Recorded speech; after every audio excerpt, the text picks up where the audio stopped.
ஸ்ரீமதே ராமானுஜாய நமக. நாலாயிர திவ்ய பிரபந்தம் முதலாயிரம் 567 முதல் 569 வரை பாசுரங்கள். நாச்சியார் திருமொழி. கற்பூரம் நாருமோ.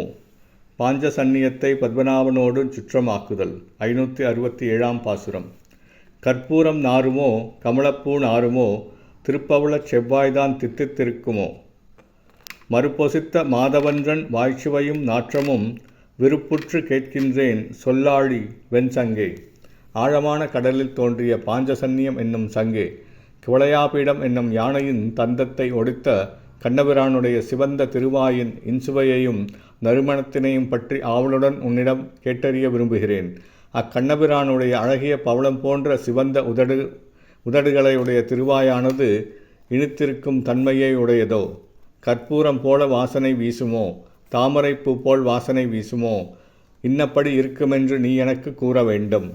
568ஆம் பாசுரம்.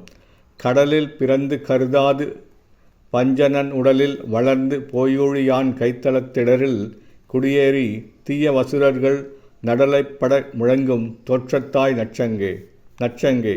கடலில் தோன்றிய நீ எம் இறைவன் கண்ணபிரானை வெறுத்த பஞ்சனன் என்னும் அசுரனின் உடலினுள்ளே சென்று வளர்ந்து இவ்வாறு பிறந்த இடத்தையும் வளர்ந்த இடங்களையும் உன் மனதிலே எண்ணாமல் ஊழிக்காலத்திலும் இவ்வுலகை காக்கும் எம்பெருமானுடைய உயர்ந்த திருக்கரங்களில் அமர்ந்து குடிபுகுந்து தீய அரக்கர்கள் யாவரும் அழியும் அளவுக்கு ஒலிக்கும் மேன்மை பெற்றிருக்கிறாய்.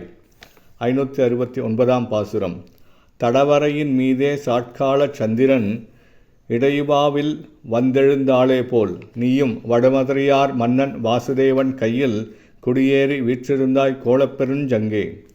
உன் அழகுக்கும் மேலே திருமாலுக்கு அழகூட்டும் கோலமுடைய சங்கே.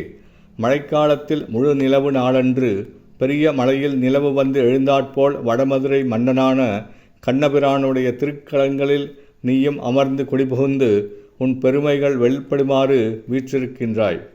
ஸ்ரீமதே ராமானுஜாய நமக. ஸ்ரீ ஆண்டாள் திவ்ய பதங்களே சரணம்.